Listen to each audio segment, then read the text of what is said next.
राहुल अपनी पत्नी निशा से बहुत प्यार करता था, लेकिन प्यार से ज्यादा उसे उस पर शक था।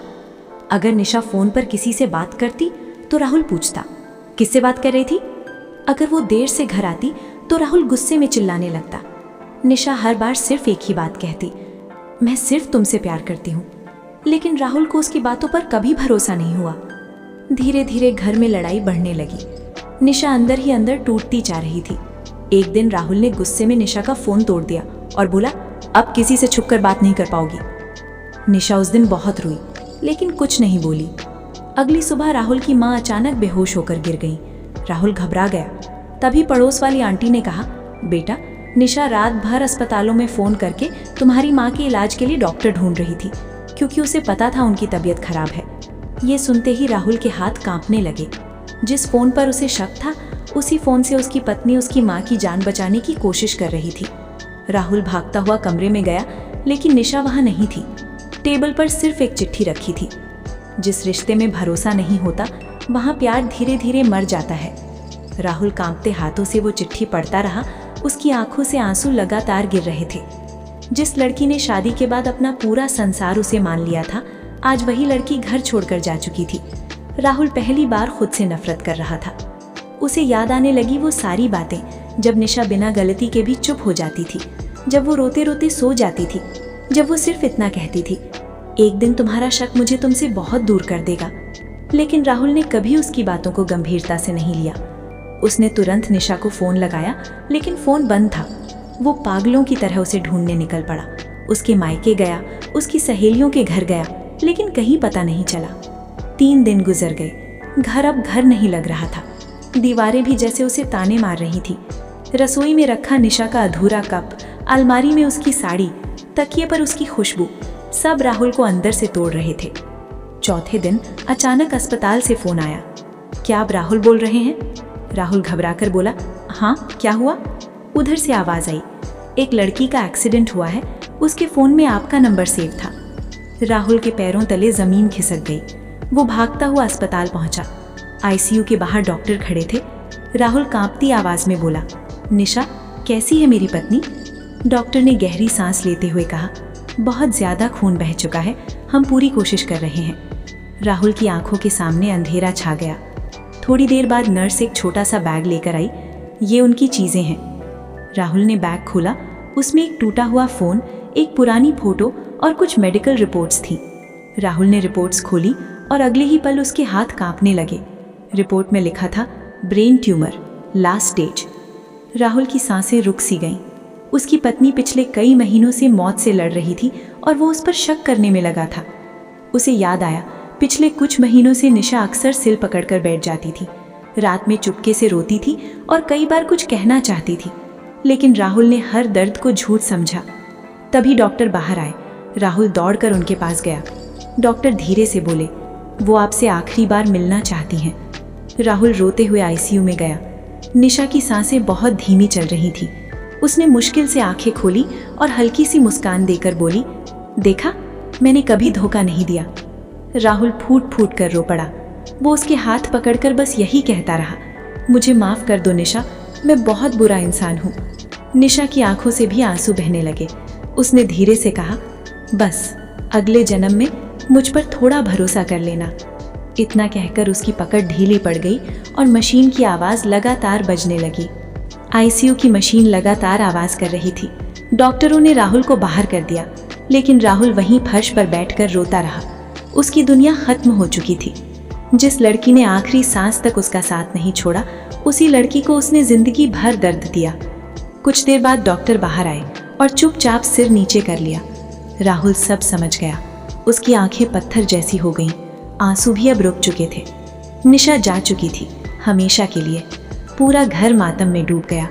राहुल की माँ भी फूट फूट कर रो रही थी। उन्होंने राहुल से कहा, जिस बहू पर तू शक करता था, वो रोज मेरे लिए दवा लेकर आती थी, तेरे लिए रात भर जागती थी और खुद मौत से लड़ रही थी। राहुल चुप था, क्योंकि अब उसके पास कोई जवाब नहीं था। अंतिम संस्कार के बाद राहुल घंटों निशा की तस्वीर के सामने बैठा रहता, ना किसी से बात करता, ना ठीक से खाना खाता। एक दिन अलमारी साफ करते वक्त उसे निशा की एक डायरी मिली। कांपते हाथों से उसने डायरी खोली। पहले पन्ने पर लिखा था, अगर ये डायरी राहुल पढ़ रहा है तो शायद मैं इस दुनिया में नहीं हूँ। राहुल की आंखें भर आईं। उसने आगे पढ़ना शुरू किया। राहुल बहुत अच्छा इंसान है, बस उसका शक उसे अंदर से खा रहा है। वो मुझे खोने से डरता है, इसलिए हर किसी पर शक करता है। राहुल जोर जोर से रोने लगा। डायरी में आगे लिखा था, आज डॉक्टर ने कहा है कि मेरे पास ज्यादा समय नहीं है, लेकिन मैं राहुल को ये सच नहीं बता सकती, वो टूट जाएगा। एक पन्ने पर निशा ने लिखा था, आज राहुल ने फिर मेरा फोन तोड़ दिया। उसे लगा मैं किसी और से बात करती हूँ, लेकिन मैं तो उसके लिए डॉक्टर से बात कर रही थी। राहुल ने डायरी सीने से लगा ली। हर पन्ने में सिर्फ प्यार था, शिकायत एक भी नहीं। अचानक डायरी से एक छोटी सी फोटो नीचे गिरी। वो उनकी शादी की फोटो थी। पीछे निशा ने लिखा था, अगर कभी मैं चली जाऊं तो दूसरी शादी जरूर कर लेना, क्योंकि तुम्हें अकेले रहने की आदत नहीं है। ये पढ़कर राहुल चीख पड़ा, नहीं निशा, मैंने तुम्हें जीते जी नहीं समझा, अब तुम्हारे बिना कैसे जीऊंगा। उस रात राहुल पहली बार खुद से हार गया। सुबह होते ही वो सीधा उसी मंदिर पहुंचा जहां निशा शादी के बाद हर सोमवार उसके लिए दुआ मांगने जाती थी। मंदिर के कोने में बैठकर राहुल बस रोता रहा। तभी पीछे से एक छोटी बच्ची की आवाज आई, अंकल, आप वही हो ना जिनके लिए निशा दीदी रोज रोती थी। राहुल ने आंसुओं भरी आंखों से पीछे मुड़कर देखा। करीब 8 साल की एक छोटी बच्ची खड़ी थी। उसके हाथ में फूलों की छोटी टोकरी थी। राहुल ने कांपती आवाज में पूछा, तुम निशा को जानती थी? बच्ची धीरे से बोली, हाँ, वो हर सोमवार यहाँ आती थी और मंदिर के पीछे बैठकर बहुत रोती थी। राहुल का दिल जोर से धड़कने लगा। बच्ची ने आगे कहा, वो भगवान से हमेशा यही कहती थी, मेरे राहुल को खुश रखना, उसे कभी अकेला मत छोड़ना। राहुल वहीं जमीन पर बैठ गया। उसकी सांसें भारी हो चुकी थी। जिस लड़की को उसने हर दिन रुलाया, वो आखिरी सांस तक उसी की खुशी मांगती रही। बच्ची ने अपनी जेब से एक मुड़ा हुआ कागज निकाला। ये निशा दीदी ने मुझे दिया था। उन्होंने कहा था अगर वो कभी ना आई तो ये आपको दे दूं। राहुल के हाथ कांप उठे। उसने धीरे से वो कागज खोला। उसमें लिखा था, राहुल, अगर तुम ये पढ़ रहे हो तो शायद मैं अब तुम्हारे पास नहीं हूँ। मुझे तुमसे कोई शिकायत नहीं है। मैं जानती हूँ तुम्हारा शक तुम्हारी नफरत नहीं, तुम्हारा डर था। तुम मुझे खोने से डरते थे और किस्मत सच में मुझे तुमसे दूर ले जा रही थी। बस एक आखिरी बात, अपने आप को कभी मत तोड़ना, क्योंकि तुम बुरे इंसान नहीं हो, बस प्यार जताना नहीं जानते। राहुल जोर जोर से रो पड़ा। उसने पहली बार महसूस किया कि सच्चा प्यार हमेशा माफ कर देता है, चाहे सामने वाला उसे कितना भी दर्द दे। उस दिन के बाद राहुल पूरी तरह बदल गया। जो इंसान छोटी छोटी बात पर गुस्सा करता था, अब चुप रहने लगा। उसने शराब छोड़ दी, लड़ना छोड़ दिया और लोगों की मदद करना शुरू कर दिया। हर सोमवार वो उसी मंदिर जाता जहां निशा उसके लिए दुआ मांगती थी। एक दिन मंदिर के बाहर उसे वही छोटी बच्ची फिर मिली।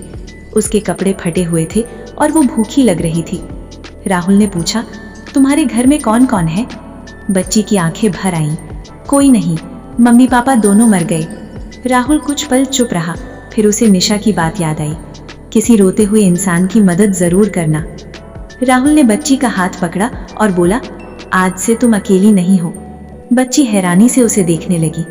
उस दिन पहली बार निशा के जाने के बाद राहुल के चेहरे पर हल्की सी मुस्कान आई। राहुल उस छोटी बच्ची को अपने घर ले आया।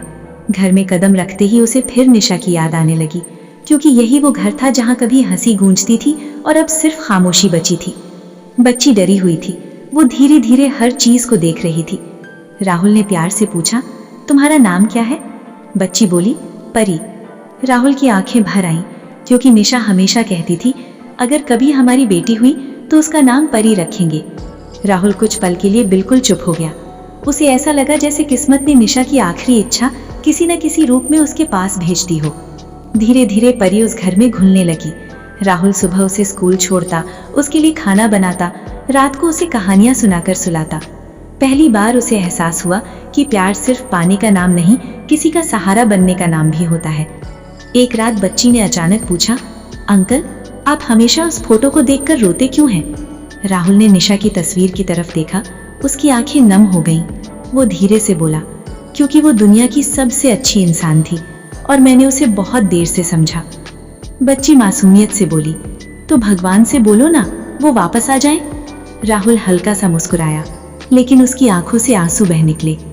उस रात राहुल देर तक निशा की तस्वीर के सामने बैठा रहा। तभी उसकी नजर अलमारी के ऊपर रखे एक पुराने बॉक्स पर गई। उसने बॉक्स खोला।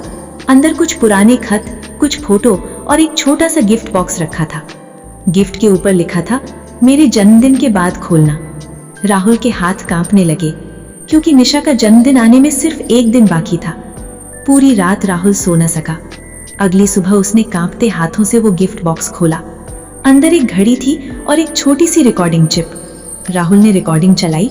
अचानक निशा की आवाज सुनाई दी, हेलो राहुल, अगर तुम ये सुन रहे हो तो इसका मतलब शायद मैं तुम्हारे साथ नहीं हूँ।